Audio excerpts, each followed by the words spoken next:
اصل اللہ کی حقیقی توحید تھی، یہ اصل توحید تھی۔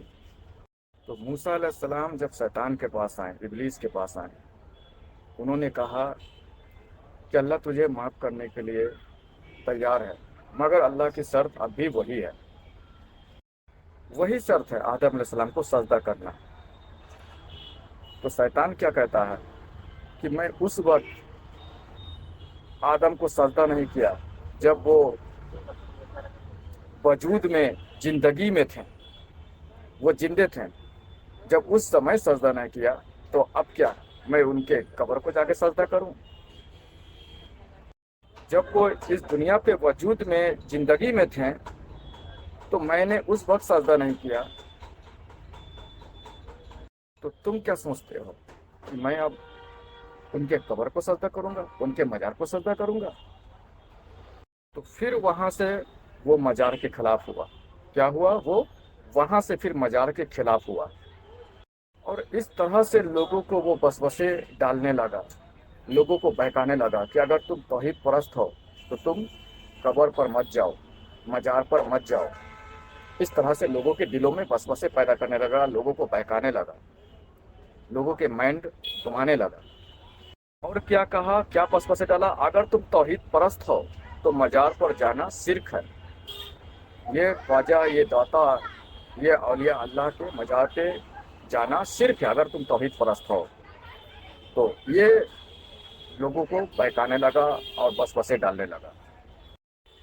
مزاروں پہ جا کر، اولیاء اللہ کے درباروں میں جا کر اللہ سے دعا کرنا، یہ توحید کے خلاف ہے، یہ شرک ہے، تو تم مت جایا کرو۔ اس طرح سے وہ بہکانے لگا لوگوں کو۔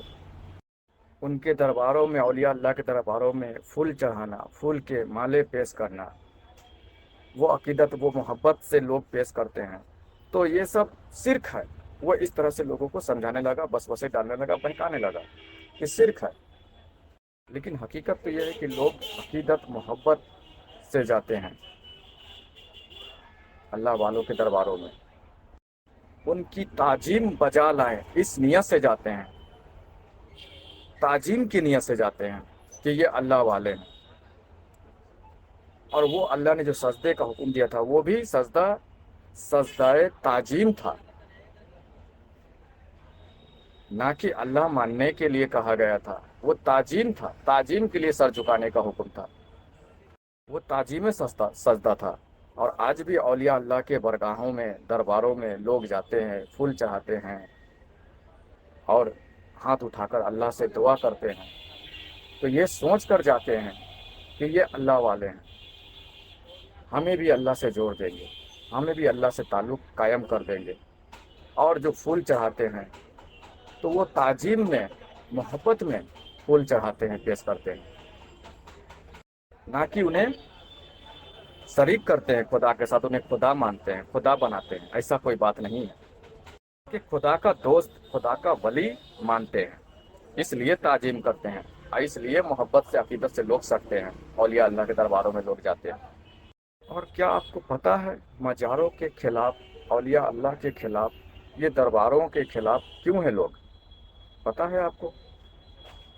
کیونکہ ایک وقت میں بڑا سے بڑا عالم ہی کیوں نہ ہو، مفتی ہی کیوں نہ ہو، علماء ہی کیوں نہ ہو، بڑا سے بڑا عالم، مفتی، علماء ہو، وہ بھی گمراہ ہو سکتا ہے، پھر سکتا ہے، وہ بھی ایک وقت ایسا آتا ہے کہ بھٹک سکتا ہے، بھٹک جاتا ہے۔ مگر جو مزاروں پہ جا رہا ہے، جو اولیاء اللہ سے نسبت رکھتا ہے، جو یہ داتا، یہ خواجہ سے نسبت رکھتا ہے، جو ان کے نقش و قدم پہ چلتا ہے، اس کے پاس کوئی علم نہیں ہے، نہ قرآن پڑھا ہوا ہے، نہ حدیث کی علم رکھتا ہے، کوئی علم نہیں ہے۔ کیا ہے؟ مزاروں پہ جانے والا اگر اس کے پاس کوئی علم نہ ہے، نہ عالم ہے، نہ فاضل ہے، کوئی علم نہیں ہے اس کے پاس، ایک طرح سے جاہل ہے، لیکن ایسے جاہل کو بھی بڑا سے بڑا عالم گمراہ نہیں کر سکتے، پھرا نہیں سکتے۔ اور پوری ابلیس کی طاقت بھی اگر چاہے تو اس کا بال بھی بکا نہیں کر سکتے، اس سے نقصان نہیں پہنچا سکتے۔ اور جو لوگ بڑے سے بڑے عالم، فاضل ہونے کے باوجود بھی اللہ کو پا نہیں سکتے، اور وہ ایک جاہل بھی اگر ہے، اولیاء اللہ سے، ولیوں سے جو نسبت رکھتا ہے، وہ اللہ کو پا لیتا ہے۔ اللہ والا ہو جاتا ہے. آپ اتہاس اٹھا کر دیکھیں، بے بیٹھے اٹھا کر دیکھیں، بہت سے ایسے جاہل چور ڈاکو چکے کو نواز دیا ہے، اللہ والا بنا دیا ہے، ایک ولی کامل بنا دیا ہے ان مزاروں والوں نے.